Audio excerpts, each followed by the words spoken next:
Hello guys, मेरा नाम रविशंकर तिवारी और स्टडी ग्लो में आपका बहुत बहुत स्वागत है। तो आज हम जानेंगे वर्ल्ड वार फर्स्ट के बारे में। तो आइए सबसे पहले हम जानते हैं कि जो वर्ल्ड वार फर्स्ट हुआ उसके मुख्य कारण क्या थे। जैसा कि आप यहाँ पे देख रहे हैं, जो मुख्य 4 कारण थे, ठीक है। जिसमें से जो पहला कारण था मिलिटरिज्म। देखिए, मिलिटरिज्म का मतलब ये था कि उस टाइम पे क्या नए नए इन्वेंशन हो रहे थे, गन्स के इन्वेंशन हो रहे थे, ठीक है, तोपों के इन्वेंशन हो रहे थे, जहाज़ों के इन्वेंशन हो रहे थे। तो इससे क्या हो रहा था कि जो मिलिट्री थी उनको एक पावर गेन हो रही थी, जिसकी वजह से वो युद्ध लड़ने के लिए बहुत इच्छुक हो रहे थे। तो पहला तो रीजन ये था। जो दूसरा रीजन था अलायंस सिस्टम, ठीक है। अलायंस सिस्टम का मतलब ये समझिए गुटबाजी, ठीक है। जैसे कि 4-5 लोग हैं, अब उन्होंने क्या किया, अपनी गुटबाजी कर ली। अब उन्होंने बोला भाई देख, तुझे अगर कोई मारेगा तो मुझे बताना, मैं इसको ठोकूंगा, ठीक है। तो ये था अलायंस सिस्टम। तो जो 2 मुख्य अलायंस थे उसके बारे में हम समझते हैं, ठीक है। तो यहाँ पे आप देख रहे हैं कि जो 19वीं सेंचुरी में जो अलायंस हुए, तो जो पहला अलायंस था वो था ट्रिपल अलायंस 1882 में, जिसमें क्या था कि जर्मनी, ऑस्ट्रिया हंगरी और इटली, ये तीनों साथ में थे। यहाँ पे आप देख रहे हैं धोखेबाज। तो मैंने इटली को धोखेबाज ऐसा इसलिए कहा है क्योंकि जब युद्ध चालू हुआ तो इटली ने क्या किया था, इन दोनों का साथ छोड़ दिया था। और दूसरा जो अलायंस था वो था ट्रिपल एंटॉट, ठीक है। ये हुआ था 1907 में, डेट आप याद रख लीजिएगा। इसमें कौन कौन से देश थे? फ्रांस, ब्रिटेन और रसिया, ठीक है। तो जो दूसरा सबसे बड़ा रीजन था वो था गुटबाजी, ठीक है। और जो तीसरा रीजन था वो क्या था? इंपेरियलिज्म। इसका मतलब होता है साम्राज्यवाद। साम्राज्यवाद का मतलब एक समझिए कि आपके गांव में सुना होगा कि जो थोड़े से ताकतवर क्या करते हैं, हड़प लेते हैं। वो क्या करते हैं, ज़मीन हड़पना चालू करते हैं। तो साम्राज्यवाद का मतलब भी यही था कि जो देश थे वो अपना विस्तार करना चाह रहे थे। तो विस्तार कैसे करेंगे? अब ऐसा तो है नहीं कि जो ज़मीन है वो ज़मीन बढ़ जाएगी, ऐसा तो नहीं होगा ना। तो किसी का ज़मीन हड़पेंगे तभी तो ज़मीन बढ़ेगी। तो ये तीसरा रीजन था साम्राज्यवाद। आप अफ्रीका को एक बात समझिए, उस टाइम जो अफ्रीका था कि उसके पास क्या थे, रिसोर्सेज बहुत ज़्यादा थे, ठीक है। और उस तरीके से वो एक देश के रूप में संगठित नहीं था, ठीक है।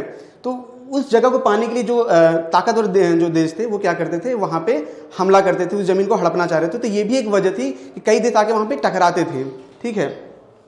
जो चौथा जो सबसे बड़ा रीजन है नेशनलिज्म। तो नेशनलिज्म ऐसे समझिए, अलेक्जेंडर द ग्रेट, ठीक है। आप जब अलेक्जेंडर द ग्रेट को क्यों ग्रेट कहा जाता है? क्योंकि उन्होंने बहुत सारे युद्ध जीते। तो यही मानसिकता लोगों में थी, उस देशों में थी कि जब एक देश महान कब होगा, एक देश गौरवशाली कब होगा, जब वो युद्ध लड़ेगा, युद्ध से देशों को जीतेगा, ठीक है। तो ये 4 मुख्य रीजन थे, ठीक है। और भी कई रीजन थे, तो उसके बारे में आइए हम समझते हैं। देखिए, ये कहते ये बाल्कन्स थे, ठीक है। ये बाल्कन्स थे। ये पहले थे ऑटोमान अंपायर। ये देख रहे हैं, ये ऑटोमान अंपायर है, ठीक है, जो आज टर्की है, ठीक है। तो ये जो ऑटोमान अंपायर थे, ये जो बाल्कन्स थे इन्हीं का हिस्सा थे। लेकिन हुआ क्या कि कुछ टाइम बाद इन्होंने क्या किया, अपने आप को इनसे आज़ाद करा लिया। लेकिन ये आज़ाद तो हो गए, लेकिन ये उसी हड्डी की तरह है जो कुत्तों के बीच में फंसा रहे, ठीक है। आप समझिए कि इधर से ये इस पर कब्जा करना चाह रहे थे, इधर से रसिया था, सोचता था कि हम इनको कब्जा कर लें, और इधर से क्या था, ऑस्ट्रिया हंगरी थे, ये चाहते थे हम इन पे कब्जा कर लें। तो ये भी एक मुख्य रीजन माना जाता था। ये जो सर्बिया, बल्गारिया, रोमानिया है, ये भी एक मुख्य रीजन माना जाता था, क्योंकि ये ऐसे जगह पे थे जहाँ पे 3 देश, ठीक है, इन पे कब्जा करना चाह रहे थे। और एक और भी जो सबसे बड़ा एक और भी रीजन माना जाता है, वो रीजन था स्ट्रेट ऑफ द डार्डनास, ठीक है। इसमें क्या था कि यहाँ पे आप जरा देखिए, ये है रसिया, ठीक है, ये यहाँ पे ब्लैक सी, ये क्या है, यहाँ पे आप देखिए ये है एजियन सी, ठीक है। तो यहाँ से ये जो स्टेट ऑफ द डार्डनास यहाँ से होकर जाता है। एक बात आप समझिए जरा, अगर किसी देश को, ठीक है, मान लीजिए व्यापार करना है, ठीक है, मान लीजिए इंडिया को व्यापार करना है, तो उसका जो व्यापार कब होगा, जब सामान का आदान प्रदान होगा। और सामान का आदान प्रदान कैसे होगा कि हम देखिए समुद्र से ही एक देश में जाएंगे हम, मतलब अपने देश से दूसरे देश में समुद्र के द्वारा ही जाएंगे। तो ठीक है, तो यहाँ पे जो रसिया था, ठीक है, इसको पूरी दुनिया से व्यापार करने के लिए यहाँ से स्टेट ऑफ द डार्डनास से जाना पड़ता था, ठीक है। और होता क्या था, यहाँ पे जो ऑटोमान अंपायर था, ठीक है, इसका इन्फ्लुएंस यहाँ पे ज़्यादा था, मतलब इसका प्रभाव यहाँ पे ज़्यादा था। तो रसिया को ये डर था कि कहीं इसका प्रभाव यहाँ पे ज़्यादा हो गया तो मतलब पूरे विश्व से ये व्यापार नहीं कर सकते हैं। तो जिस वजह से जब युद्ध हुआ था, आप देखेंगे इन्होंने इन पे हमला भी किया था। तो ये भी एक बहुत बड़ा रीजन था, ठीक है। अब आइए ये तो हमने रीजन को समझ लिया, ठीक है। कि कारण को समझ लिया, पर आप अब जानते हैं कि युद्ध की शुरुआत कैसे हुई। मतलब इसको ऐसे समझें कि बारूद का ढेर है पर चिंगारी कैसे लगी, ठीक है। तो चिंगारी नहीं भी लगती, कहीं ना कहीं से युद्ध होता, ठीक है, लेकिन शुरुआत कैसे हुई उसको समझते हैं, ठीक है। देखिए, तो ऑस्ट्रिया हंगरी है, ठीक है, इसके जो राजकुमार थे, ठीक है, आर्डड्यूक फ्रांज फर्डिनांड, ठीक है, इनकी क्या की गई, हत्या कर दी गई। कब? जब ये शहर अपने घूमने गए थे, सार्वजो, ठीक है, 28 जून 1914 में, ठीक है, जब ये घूमने गए तो इनकी हत्या कर दी गई। और हत्या किसने किया? गार्विलो प्रिंस ने। अब देखिए हुआ क्या, जब उनकी हत्या कर दी गई, ठीक है, तो ऑस्ट्रिया हंगरी का मूड खराब हो गया। ऑस्ट्रिया हंगरी का मूड खराब हो गया। अब इसने क्या काम किया, इसको डाउट हुआ सर्बिया पे। क्या हुआ? इसको डाउट हुआ सर्बिया पे। ये पॉइंट आप बहुत ध्यान समझिएगा कि युद्ध शुरू कैसे हुआ, ठीक है। इसको डाउट हुआ सर्बिया पे, ठीक है। अब ये ऑस्ट्रिया हंगरी अपने बड़े भाई के पास गया, बोला, ये से जाके बोला, भाई भाई मुझे डाउट हो रहा है सर्बिया पे, क्या करूं, ठोक दूं? तो जर्मनी बोला मार जो होगा देखा जाएगा, ठीक है। उसने बोला मार जो होगा हम देख लेंगे, ठीक है। तो ऑस्ट्रिया क्या किया, बोला अच्छा ठीक है। उसने क्या सर्बिया पे अटैक करना चालू किया। जैसे ही ऑस्ट्रिया ने इस पे अटैक किया, ठीक है, तो जैसा मैंने आपको बताया था अलायंस के बारे में, ठीक है, फ्रांस, रसिया, सर्बिया, ये सब क्या था, अलायंस थे एक दूसरे से, ठीक है। तो जैसे ही इस पे अटैक हुआ, फ्रांस ये देख रहा था। फ्रांस ने क्या काम किया, फ्रांस ने क्या काम किया, इस पे अटैक इसने भी करना चालू किया। अब देखिए रसिया को मौका मिल गया। रसिया चाहता ही था कि मैं कैसे इसमें कूद के, मतलब मैं भी इसमें भिड़ूं, ठीक है। इसको मौका मिल गया, इसने बोला मेरा भी अलायंस है, इसने भी इस पे अटैक चालू कर दिया। अब ये देखा जर्मनी ने, ठीक है, अब ये देखा जर्मनी ने देखा अच्छा इनकी इतनी हिम्मत, रुको मैं बताता हूं इनको। फिर ये क्या करता है, अब देखिए जर्मनी के लिए दो दुश्मन थे, पहला फ्रांस था, दूसरा रसिया था, ठीक है। पहला फ्रांस था और दूसरा रसिया था। लेकिन जर्मनी के सामने दिक्कत ये थी कि पहले लड़े किससे, ठीक है, क्योंकि रसिया की जो सेना थी वो ज़्यादा थी, ठीक है। तो जर्मनी को ये पता था अगर हम पहले इनसे लड़ेंगे, ठीक है, तो हमारे लिए बहुत दिक्कत होगी। तो हम एक काम करते हैं, पहले हम फ्रांस पर अटैक करते हैं, ठीक है, पहले फ्रांस को हराते हैं, उसके बाद रसिया से हम निपट लेंगे, ठीक है। इन्होंने क्या काम किया, इन्होंने ऐसा प्लान किया। लेकिन ये इतने बड़े बुड़वक थे, इनका दिमाग इतना बेवकूफ़ था, इन्होंने क्या किया कि डायरेक्ट इस पर न अटैक करके इन्होंने सोचा कि हम, ये बेल्जियम है, ठीक है, ये देख रहे हैं ये बेल्जियम है। इन्होंने क्या काम किया, इन्होंने कहा कि मैं बेल्जियम से होकर अटैक करूंगा, ठीक है। अब इन्होंने क्या किया, इन्होंने अटैक करना यहाँ पे चालू किया। लेकिन ये भूल गए कि बेल्जियम का जो इसका भी अलायंस किसके साथ है, ब्रिटिश के साथ है। किसके साथ? ब्रिटिश के साथ, ठीक है। अब जब यहाँ से ये घुस के मतलब अटैक करने लगे तो ब्रिटिश भी आ गया, बोला भैया कि ब्रिटेन भी आ गया, बोला कि बेल्जियम हमारा दोस्त है, हमारा समझौता हुआ है, इसके ऊपर हमले का मतलब है कि मेरे ऊपर हमला। अब ये भी आ गया और ये क्या किया, इनके ऊपर अटैक करने लगा।